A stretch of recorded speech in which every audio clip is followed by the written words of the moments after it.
Get ready to listen, learn, and earn CE hours. This podcast features content from an accredited CE activity provided by Calibri Healthcare. Visit elitelearning.com/podcasts for accreditation and disclosure statements and instructions on how you may be able to earn CE credits. Hi, I am Jonna Emil. I'll be your host today, and with me I have Dr. Sally Miller. Dr. Miller, would you like to introduce yourself to the audience? I will just take a moment to say that I am a nurse practitioner with multiple board certifications, but psych mental health is the most recent 5 years ago now, and I do see patients in the mental health outpatient setting 1 day a week. I am a clinical professor at Drexel University, where I teach nurse practitioner students, primarily pharmacology and psychopharmacology and physiology. And I have been with Fitzgerald Health as a faculty person for 21 years, and am a fellow of the American Academy or fellow of the American Association of Nurse Practitioners. This is what happens when you have so many things under your belt, you can't even say it anymore.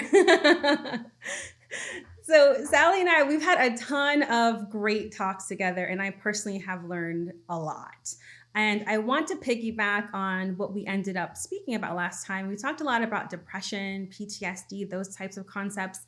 So we're going to get back into that, and then also kind of talk about, where do we go from here, and what can we do with this information that we have? So Sally, could you talk to us a little bit about the treatment? So treatment for depression, and then we can talk about treatment for PTSD. What do we need to know about that?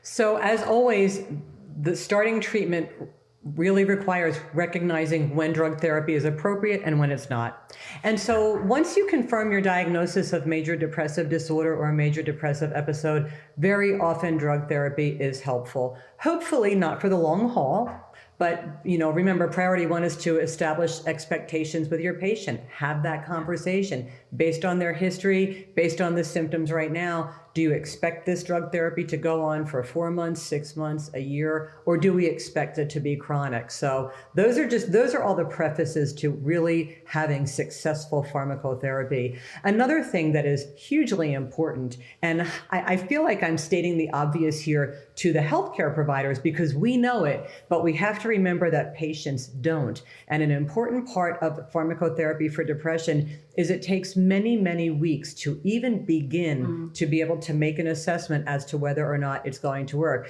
Remember, a lot of people who are coming into the healthcare system for the first time for help with depression, it could be that their only experience with medication is 3 days of an antibiotic for a UTI.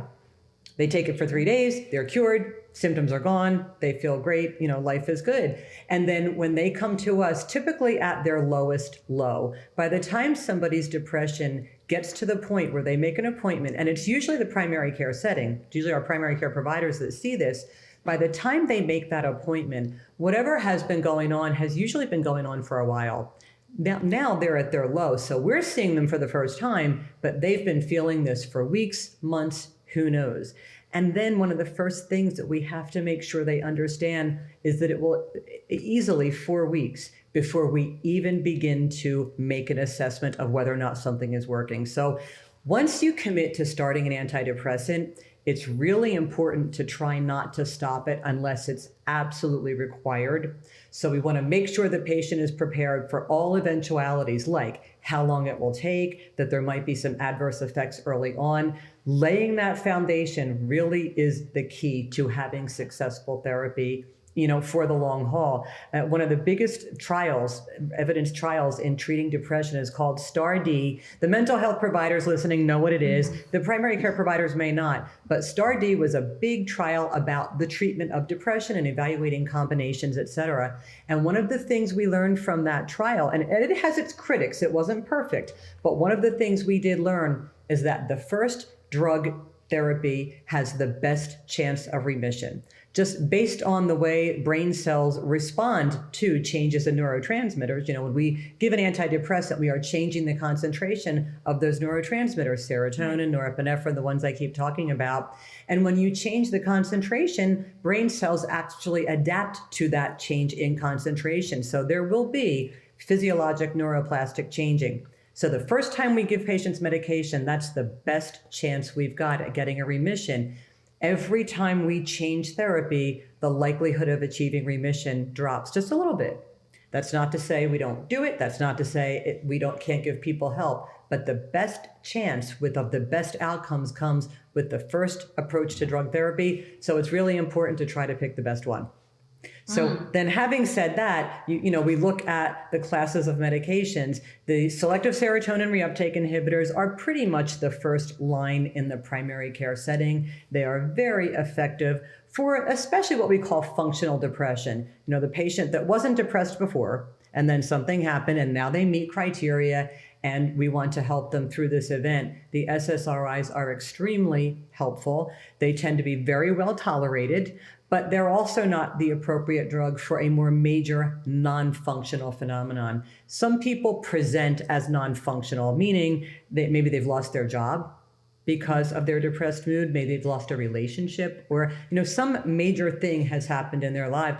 I've met people who were incarcerated, and so the depression led them to a place where they wound up being incarcerated. These are major life events. For them, an SSRI might not be the first choice. So we have many tiers of medication.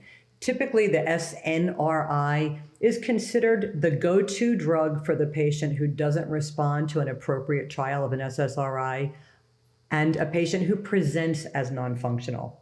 But beyond that, we have lots of other options. And even in primary care, antipsychotics are becoming more and more commonly used for treatment-resistant depression, people who don't respond to those lesser therapies. So there are lots of options out there for primary care. If the primary care provider is well-informed and understands the medications and their usage, then it's very appropriate to use them in the primary care setting. Very good. What about then PTSD? Treating that, is that very different than the treatment for depression? PTSD is really different. Okay. And again, there is the evidence-based way, there's the best way according to the literature, and then there is the routine that so many fall into. And then, I do it too. We're all guilty of, we see things through our lens. So medication prescribers see things through the lens of prescribing medication.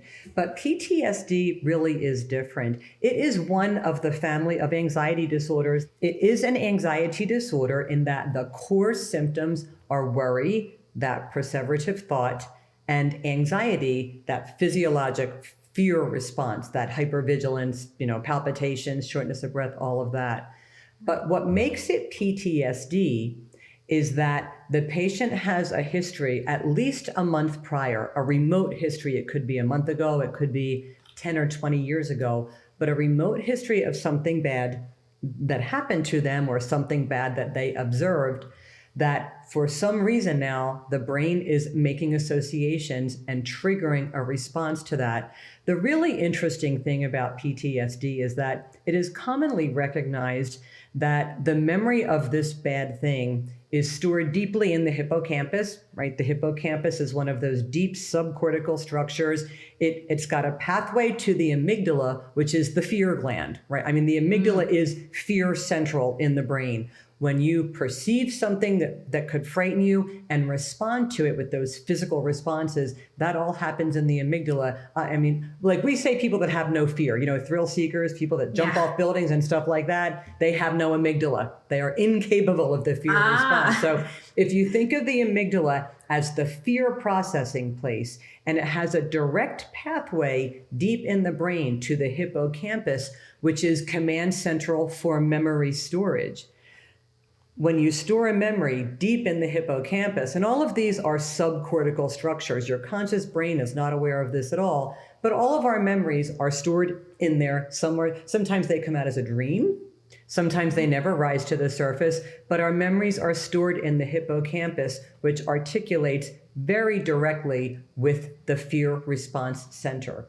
And so the theory with PTSD is that there are people who, for some reason, have a biologic predisposition that they will trigger these memories. And it's usually some unknown unconscious thing, like just a vague change in scent or temperature or atmosphere. Sometimes we'll see veterans that experienced horrible things decades and decades ago, And just by way of example, Vietnam was notorious for being very wet. The jungle, lots of rain.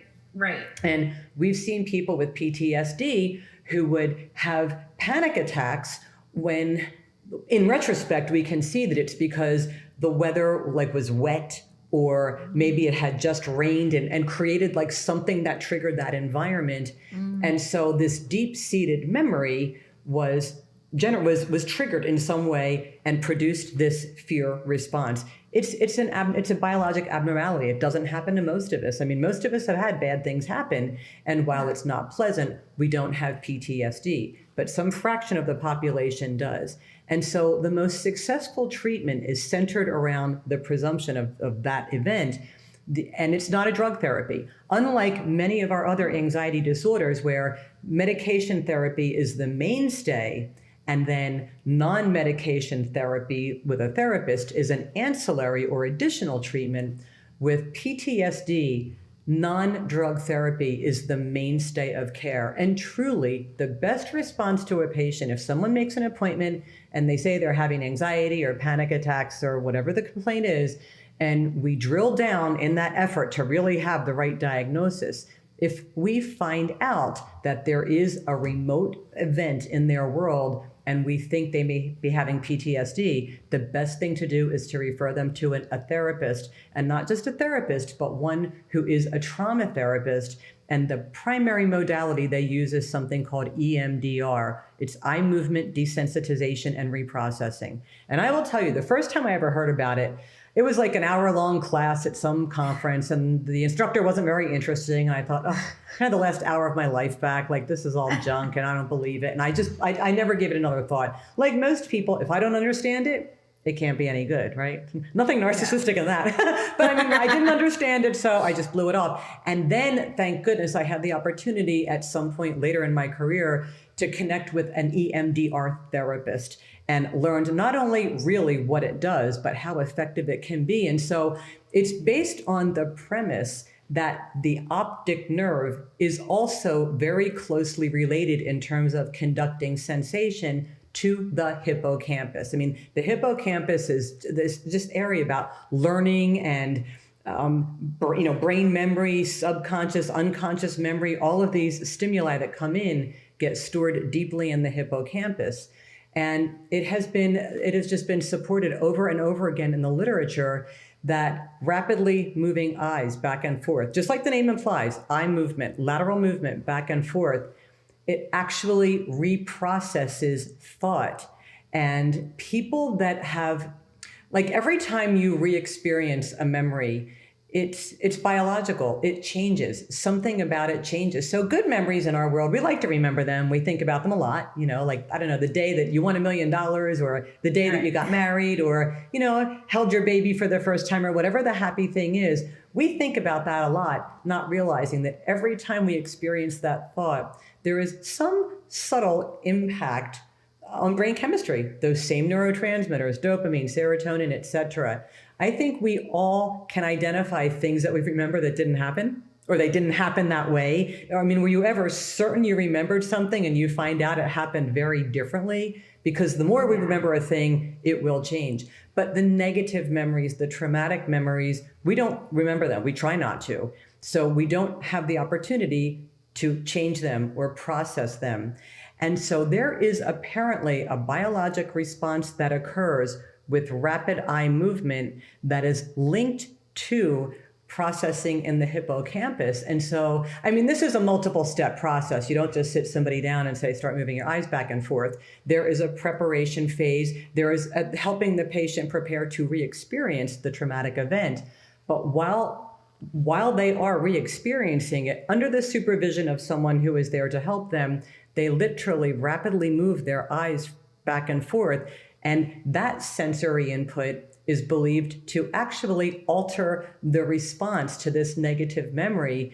And I can't tell you how successful this, I mean, I've seen it be successful in people. Some people that were living for decades with PTSD and weren't even certain about what that traumatic event was. There is a Vietnam veteran that comes to mind that went through his whole life being, medicated with, alprazolam and Ativan and this and that, and nothing really helps. And we really don't see a role for a benzodiazepine in that kind of panic attack, because that blunts your ability to reprocess that memory. Whereas in, say, panic disorder or other anxiety disorders, sometimes a benzodiazepine is very necessary and helpful. In PTSD, it actually can be counterproductive. So that's not to say we never prescribe medication. I'm sure some of the people listening are saying, wait a minute, every patient I've ever seen with PTSD, we put them on an SSRI.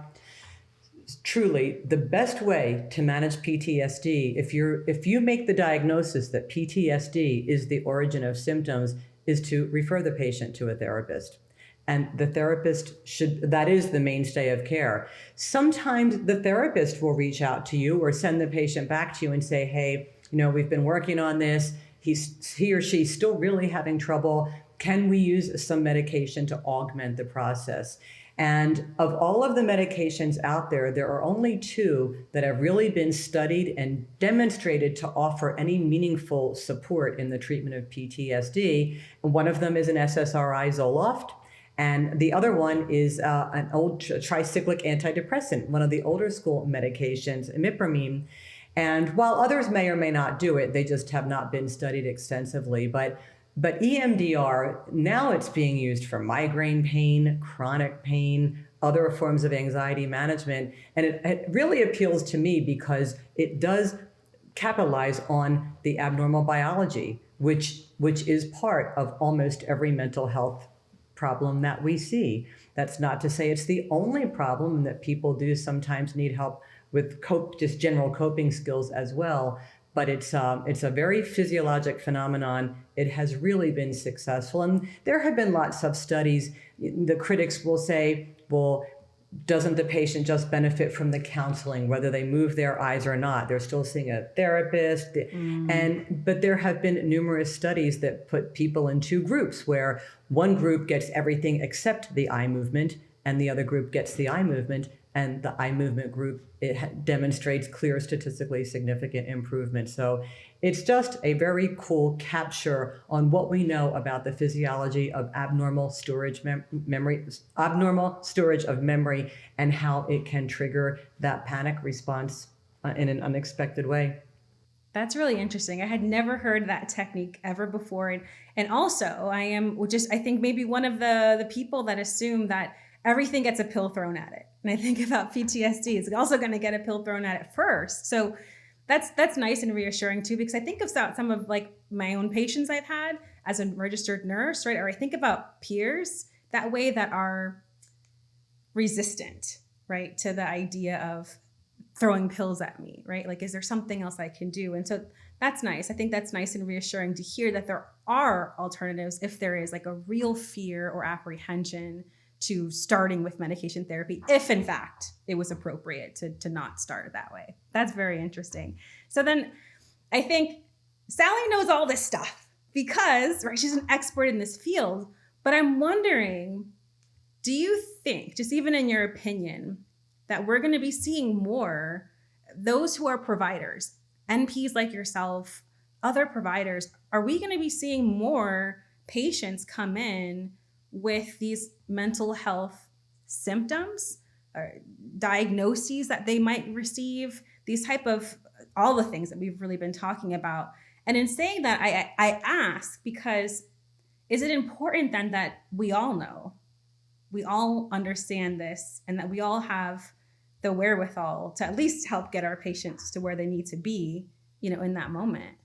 100%.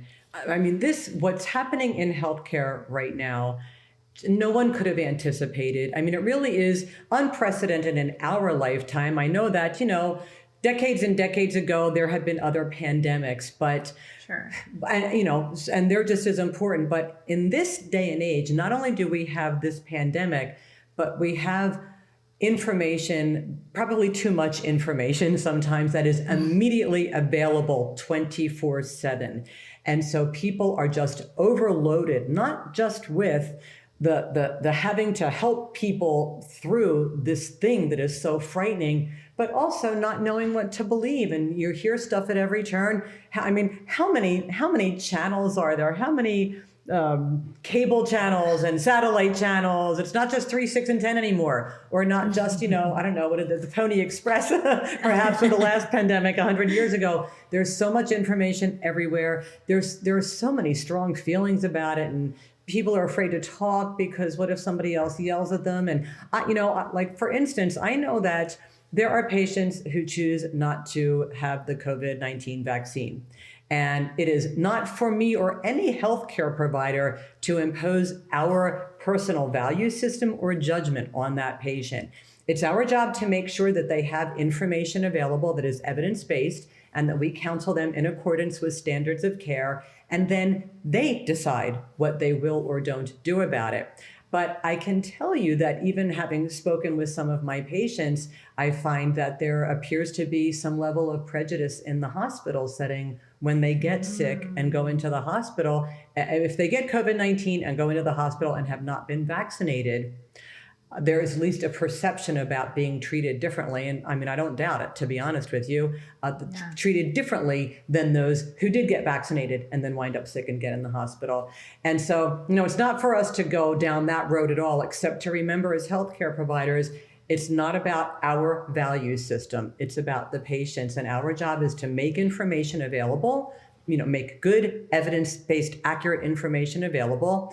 If there's ever a time that we ourselves personally, because there are 200,000 MPs in the country, chances are some of them have some questions, or their own personal, religious, or philosophical value system is not consistent with the evidence that is currently being presented to us or advocated by the CDC. And we can't force anybody to practice counter to their own value system. But what we do have to do is make sure that the patient has access to someone that can counsel them in accordance with current and evidence-based recommendations, because that's our professional responsibility. So with all of this going on, of course, they just feel overwhelmed. Our healthcare providers feel out of control. And one of the things that we can do to help them is just break it down into small, manageable pieces. And what's that saying? How do you eat an elephant?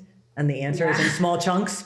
Little bits at a time. So I'm sure we're going to see more people. I hope we will see more people in the healthcare system, because, understandably they are, and I mean healthcare providers. I hope that we will see them reach out for care. I know I've had a number of patients that were nurses, were referred by other nurses who had come in. And not everybody needs a medication, and not everybody has a lifelong diagnosis, but sometimes they just need some help recognizing what's going on, and just to even talk about some of those non-pharmacologic ways to try to manage this particular crisis.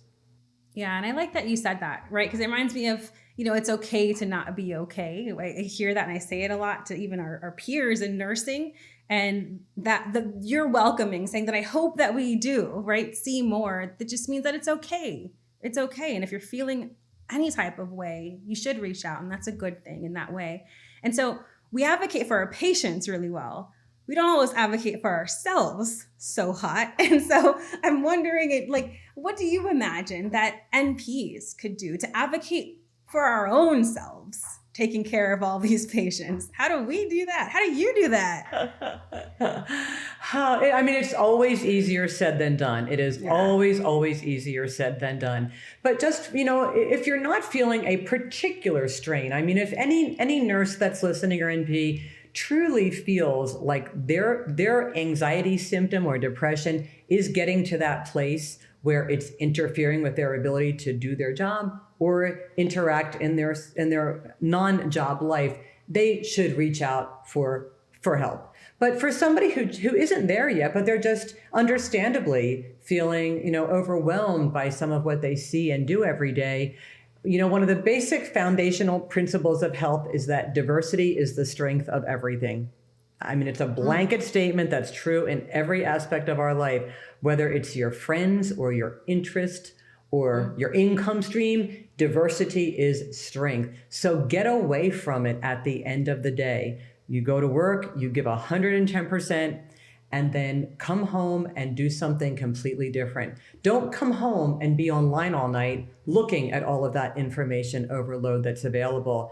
Don't come home and talk all evening about your day. If you're getting to that place where you are just starting to feel like, oh man, I don't know, it's going to be a bit much, something else. Diversity in terms of stimulation. I think that's huge. And it's something that a lot of healthcare providers don't do. They do come home all night and try to find the answer to the next day. Better to just, watch something like Impractical Jokers or some other mindless thing that just takes you off in a different direction.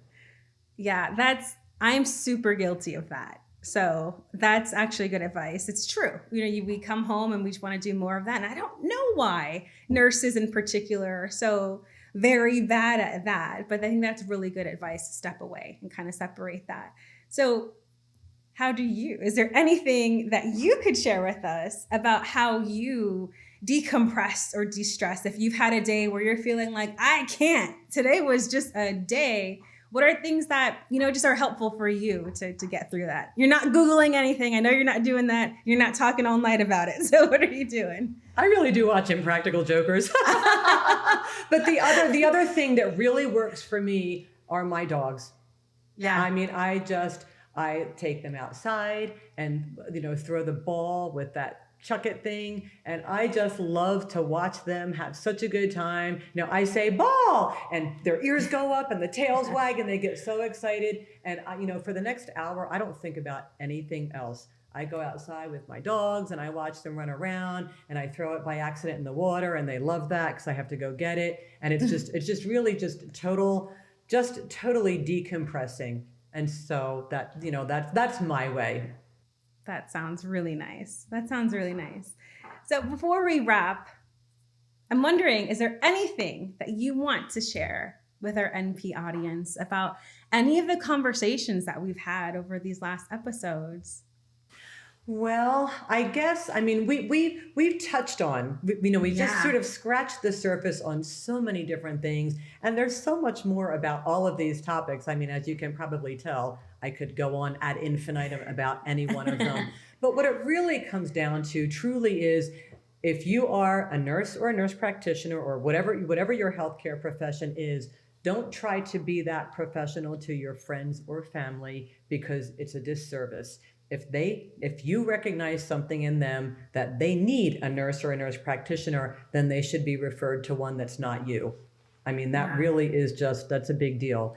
And then for the people that are listening, for their professional capacity, how we manage our patients, I guess, the highlights are, be very careful about putting a diagnosis on not just somebody's chart, but on their mind, without really ensuring that you've evaluated diagnostic criteria in the same way that you wouldn't diagnose asthma without doing pre and post bronchodilator spirometry. We wouldn't diagnose an MI without an EKG and cardiac enzymes. Right. We don't want to diagnose depression or PTSD or anxiety without paying particular attention to the criteria, because only once you have a really good assessment of what's wrong, then we can pursue the right treatment. Excellent. I am a smarter person because I have hung out with you, and I appreciate you so much for imparting knowledge on myself and everyone that's listening, and really being a big advocate for mental wellness in the professional space and also in the patients, right, in the world and community that we serve. Thank you so much, Sally, for spending all this time with me and really dropping all of this knowledge on us. I appreciate it so much. My pleasure, and I'm really glad to have the opportunity. Awesome. Well, everybody who's listening in our audience right now, thank you so much for tuning in. And we look forward to doing much more of these conversations and having these dialogues. I'm Jana Emil, and on behalf of myself and Dr. Sally Miller, thank you so much for joining us, and take good care, everybody. This podcast featured content from an accredited CE activity provided by Calibri Healthcare.